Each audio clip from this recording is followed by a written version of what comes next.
Hi everyone, welcome to the next short attention span webinar. This is version 2.0. Why is that, Kelly? Well, because we recorded 4 of these and then they didn't process for some reason, so we get to do them again. Yay! You know what? We put our quarter in the side of the machine. It didn't work. I don't know what. We got ripped off. So we're doing it again because Yay! That's what we do. So let's make some mid-year resolutions. This one's kind of fun. We're going to kick off July with the subject of coming up with some ideas for how you should run things in the second half of 2012. All right, so here is our thinking, he says, as he clicks the button and it doesn't. There we go. In 6 months, it's going to be New Year's Eve, and somebody is going to hand you a glass of champagne and say, Kelly, how's business? What do you want to be able to say in that time? That's the premise of this webinar. Kelly, you ready? I am. All right. Well, happy mid-New Year. Here we go. Kelly, what's the first one? This one is a big one for me, and I'm sure it's a big one. Every single one of my customers tells me this, that we have got to get better about managing our time. We need to get clear about what our days are going to look like, what our weeks are going to look like, and what it is that we're actually trying to accomplish. And Bill, you taught me this some time ago to say, never leave today without having tomorrow planned, and that is just the best possible advice. Be prepared. Right.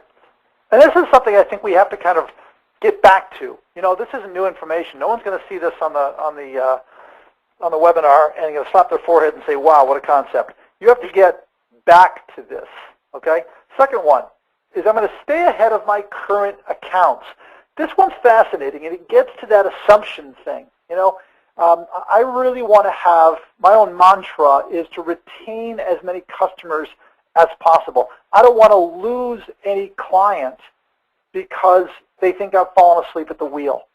So I'm going to call my accounts, especially my big accounts, and I'm going to check in with them, and I'm going to make certain that I'm relevant with them, that I'm keeping up with what they're doing. All right, I don't want to make any assumptions. Kelly, anything more on that subject? I mean, 95% I think is a great number, and I think we all know what it feels like to be outsold by somebody, and just, you know, to show up at your customer's office and say, what do you got for me, and them to say, we gave it to somebody else because you just weren't around. We never, ever want to feel that sting. So it's a very preventable situation. Oh, yeah. I mean, it's one of the worst things you can do, right? Call a customer up and say, gee, I haven't heard from you in a while. You know, what are you talking about? It's not my job to call you. It's your job to call me. Right. This is a big one. And Kelly, you are the mother of 2 young ones. This one must hit home with you. You doing well on this one? It's really tough, and it's all about balancing, and it's about, again, getting clear about what it is that you're trying to accomplish. But most importantly, and you know, Bill, you told me this too, is that you want to be able to at 5 o'clock or even 3 o'clock or whatever time it is that you need to shut it down.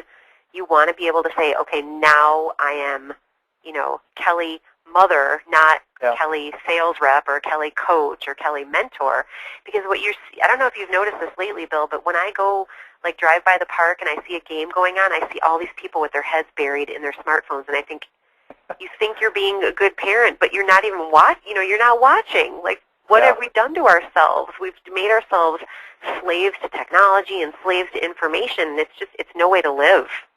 No, you know, it's like that AT&T ad from a few years ago where the woman takes the 2 kids to the beach, and she's shushing them. She says, it's a client. Shh, I got a client on the phone. And one of them says, Mommy, when can I be a client? Right. And I think every parent went, ooh, that hurts. Yeah, no kidding. kidding. I'm going to quit at the end of the day. I think the greatest present, the greatest gift you can give your family is to be present with them.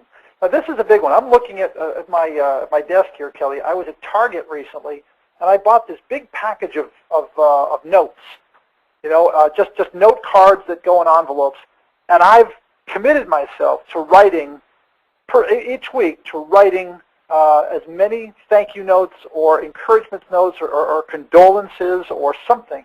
I want to send out more handwritten notes. It really makes a difference. I actually it's really funny. I sent out a note, and I got a note in return. I sent out it was a condolence card, and someone sent me back a note saying thank you for that. Mm-hmm. I was shocked.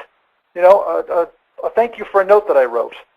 That's a big Well, and one. it couldn't be more important in our industry, because we want to commit to putting ink on paper. We want to commit to showing that we believe in the Postal Service and that we believe that this is still a very effective way to communicate.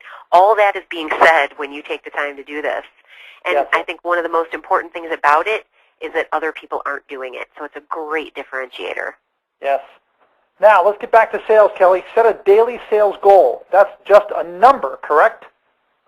Well, not necessarily. I mean, it would be great if it was a volume goal, but really it's again about everything to do with how you envision, what you want the end of your year to look like. So it could be an activity goal. It could be a goal about, again, expressing thanks to people. It could be a goal of delivering thank you note or thank you gifts to some of your customers. I mean, you really, again, just want to get in your head what it is that you're trying to accomplish so that at the end of the day you can go, I did what I said I was going to do. So you could say, I'm going to call 3 clients a day, or I'm going to spend an hour every day on the phone, or I'm going to make 3 calls before 10 a.m., or whatever. But bring the dailiness back to your sales. Now, let's talk about knowledge. You've heard us say in the past that the number 1 reason why someone buys from you is your raw sales ability. The number 2 is your knowledge of your industry. And summer's a great time to do that, isn't it, Kelly? It is. There's so much information out there to us now, and there's so many different ways to get that information. The LinkedIn groups are great. Certainly doing research on your client companies and the vertical markets that you're interested in, new technology that our industry is offering.